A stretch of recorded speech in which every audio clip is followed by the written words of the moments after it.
No vídeo de hoje, iremos relembrar os campeões das competições nacionais em 2025. Tivemos clube que, enfim, conquistou uma taça oficial após mais de 100 anos. Clube nascido em 2013, que venceu seu primeiro troféu. Enfim, muita coisa. Eu sou Ian Fernandes e já te peço para deixar o seu like, se inscrever aqui no Ian FC e ativar o sininho das notificações para não perder os próximos vídeos. Além disso, comente e compartilhe o vídeo com a galera. Me siga nas redes sociais que estão na descrição. E se você quiser me apoiar financeiramente, entre no apoia.se/Fernandes. Agora sim, roda a vinheta e vamos ao que interessa. Começamos em ordem cronológica pela Supercopa Rei 2025, o torneio que abriu o calendário do futebol nacional.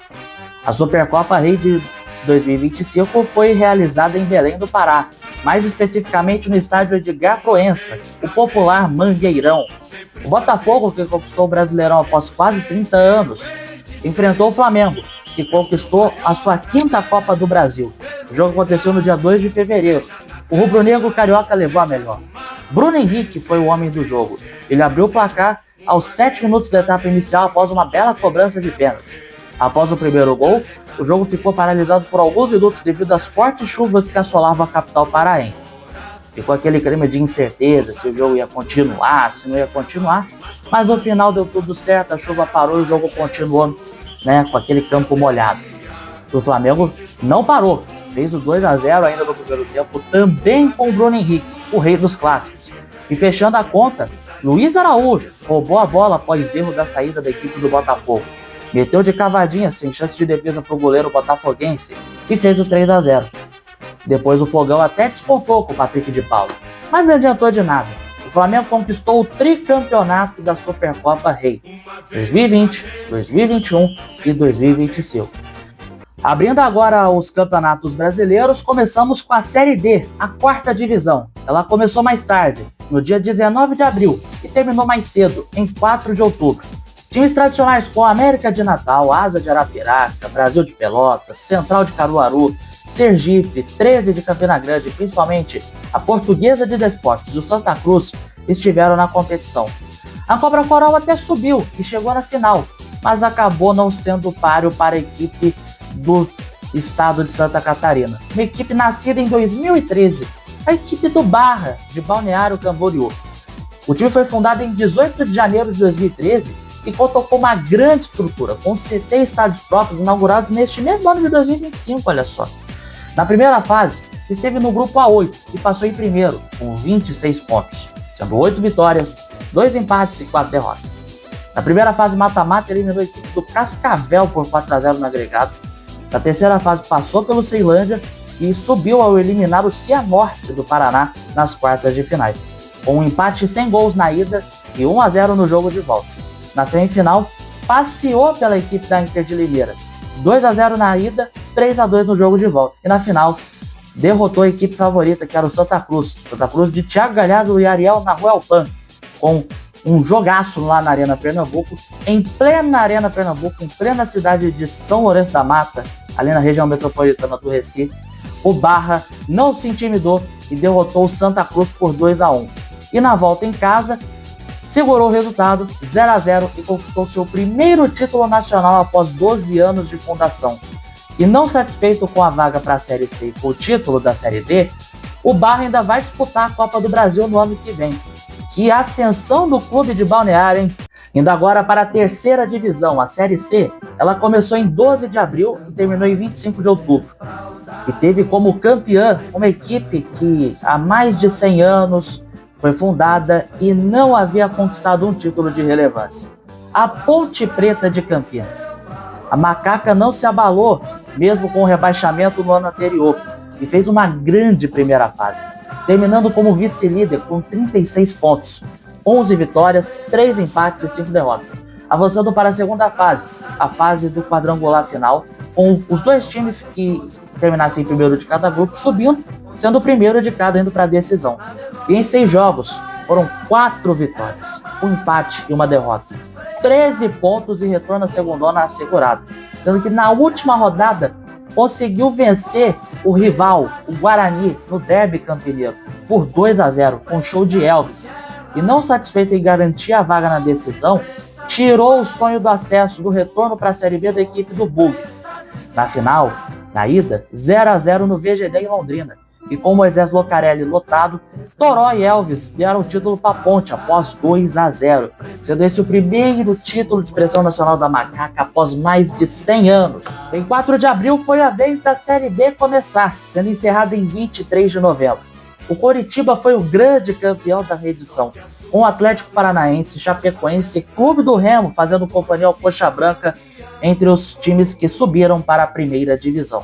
Essa bezona foi a mais maluca dos últimos anos, visto que no início da penúltima rodada, nenhum time confirmou acesso. Ao final dessa rodada, quem confirmou foi o Coritiba, após o empate sem gols em casa contra o Atlético São João del Rei. E 3 vagas restantes foram definidas ao final da última rodada, sendo essa rodada que ia definir o campeão, se seria o Coritiba ou se seria o Atlético Paranaense, sendo o time Coxa Branca campeão, vencendo o Amazonas fora de casa por 2-1, se sagrando pela terceira vez campeão da Série B. Em 38 jogos, 19 vitórias, 11 empates e 8 derrotas, com 68 pontos conquistados. E um fato curioso é que o time teve o pior ataque de uma competição. Olha só, fez pouquíssimos gols, mas teve uma zaga super segura, com 39 gols feitos, ataque de time que briga para não cair, olha só, e 26 gols sofridos, uma defesa digna de time campeão.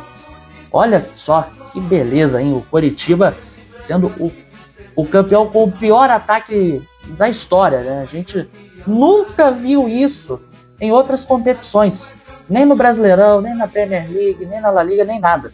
Só a Série B mesmo para proporcionar esse tipo de coisas. Você vê que o negócio foi tão doido que o Criciúma estava ali no G4, ali no início da última rodada, mas acabou não subindo. Foi um bagulho muito doido, foi um acontecimento essa Série B em 2020. Finalizando agora a parte dos campeonatos brasileiros, é a vez de falarmos do principal campeonato do futebol brasileiro, a Série A do Brasileirão. Começou em 29 de março e terminou em 7 de dezembro. Essa edição tivemos o retorno do Santos, que não satisfeito conseguiu repatriar a maior joia desde o Pelé, Neymar Júnior, a melhor campanha de um time estreante, que foi a 4ª colocação da equipe do Mirassol, que se garantiu na Taça Libertadores da América de forma direta. A trágica campanha do Sport, que só não foi pior que a da Chapecoense em 2021, e 2 rivais rebaixados juntos, Ceará e Fortaleza. Mas quem se deu bem ao final mesmo foi a equipe do Flamengo. O time comandado por Felipe Luiz foi bastante regular, disputando ponto a ponto o título com a equipe do Palmeiras, e sendo o time que mais passou tempo na liderança. O Malvadão conquistou o Campeonato Brasileiro ao bater o Ceará por 1-0 na 37ª rodada, dias após a conquista do Tetra da Libertadores sobre o mesmo Palmeiras. O gol foi marcado por Samuel Lino, que fez ali o gol do título diante de um Maracanã lotado. Em 38 partidas, foram 23 vitórias, 10 empates e 5 derrotas, com um ataque avassalador, com 78 gols feitos. E olha que em metade do campeonato o atacante principal, que era o Pedro, não estava em campo devido a lesões. E 27 gols sofridos, sendo essa a melhor defesa do campeonato. Seu maior destaque foi o craque, meio atacante Georgian de Arrascaeta, que foi vice-artilheiro com 18 gols e sendo também o maior garçom, com 14 assistências dadas, 32 participações em gols. Um absurdo a temporada de Georgian de Arrascaeta. Não é à toa que foi o melhor jogador do Campeonato Brasileiro disparado. E fechando a temporada, tivemos a definição do campeão da Copa do Brasil. A competição começou em 18 de fevereiro e se encerrou em 21 de dezembro.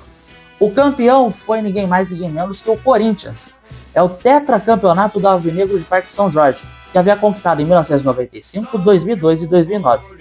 Devido à sua participação na pré-Libertadores, o Timão só começou a participar da mais democrática na terceira fase, onde acabou eliminando o time do Novo Horizontino com 2-1-0, tanto na ida fora de casa, quanto na volta na Neoquímica Arena. Nas oitavas, o rival histórico, um derby contra a equipe do Palmeiras. O Corinthians não tomou conhecimento dos alviverdes. 1-0 na ida com gol de Depay e 2-0 na volta em pleno Allianz Parque, com a torcida do Palmeiras ficando muito pé da vida com Abel Ferreira. Nas quartas de finais foi a vez de eliminar o Atlético Paranaense, com um placar mínimo na ida no Paraná 1-0 e 2-0 na Neoquímica Arena. E a semifinal foi emocionante, derrotando o Cruzeiro na ida em pleno Mineirão por 1-0 com de novo Memphis Depay sendo decisivo. E na volta o Corinthians saiu atrás do placar, perdeu por 2-1, e aí a disputa foi para os pênaltis. E daí brilhou a estrela do goleiro Hugo Souza, que defendeu 2 pênaltis, sendo um deles o pênalti de Gabigol, que é ninguém mais ninguém menos que um dos principais batedores de pênalti do futebol brasileiro. Gabigol não teve uma noite boa na Neoquímica Arena e acabou errando o pênalti. E o Corinthians foi para a decisão, onde encarou a equipe do Vasco. 2 times que estavam com tabus enormes. O Corinthians, que não conquistava um título nacional há 8 anos, sendo quase 16 anos sem conquistar uma Copa do Brasil. E o Vasco, que estava há 14 anos sem conquistar um título de relevância nacional, sendo justamente o da Copa do Brasil. Na ida em São Paulo, 2 gols anulados, um para cada lado. O gol do Vasco anulado foi o do Ryan e o gol do Corinthians anulado foi o de Memphis Depay. 0-0, sem nenhuma grande emoção em São Paulo. Na volta, no Maracanã lotado, cheio de torcedores do Vasco, cheio de torcedores do Corinthians que lotaram o setor visitante, o Timão não se intimidou e abriu o placar. O Yuri Alberto, e na sequência o gol de empate aos 41 minutos ali da etapa inicial. No finalzinho da etapa inicial, Nuno Moreira empatou para o Vasco. A esperança estava nas mãos do torcedor vascaíno. Aquele resultado estava dando pênaltis. Até que no segundo tempo, na etapa final, o Corinthians matou o jogo. Em uma linda jogada de contra-ataque, Breno Bidon fez um lindo drible, a la Bergkamp para cima de Cauã Barros. Carregou, achou o Mateuzinho. Mateuzinho que deu para Yuri Alberto, que invadiu a grande área e viu Memphis Depay livre. Yuri Alberto tocou e o Memphis só tocou e fez o gol do título. O Corinthians é tetracampeão da Copa do Brasil 2025. 2-1, calando o Maracanã, fazendo a festa da galera que estava no Rio de Janeiro e em todo o Brasil. O Corinthians está garantido na fase de grupos da Libertadores do ano que vem e na Supercopa Rei, onde vai enfrentar o campeão brasileiro, o Flamengo. Quem leva os títulos ano que vem? Comente aí embaixo. E assim encerramos mais um vídeo aqui no canal Ianzão FC. Se você gostou, dá o seu like. Não se esqueça de se inscrever no canal e ativar o sininho das notificações para não perder os próximos vídeos. Comente e compartilhe com a galera. Além disso, me siga nas redes sociais que estão na descrição do vídeo. E se você quiser me apoiar financeiramente, entre no apoia.se/IanFernandes. No card ali no canto superior direito, tem os meus canais Ianzão Principal e também a Ianzão TV, que é o meu terceiro canal. Também temos a playlist com todos os vídeos aqui do canal e os últimos vídeos aqui da Ianzão FC. Não se esqueça, um Feliz Natal para você, Feliz Ano Novo, saúde, paz e até o próximo vídeo que vai sair ainda esse ano de 2025. Fui, tamo junto, até a próxima!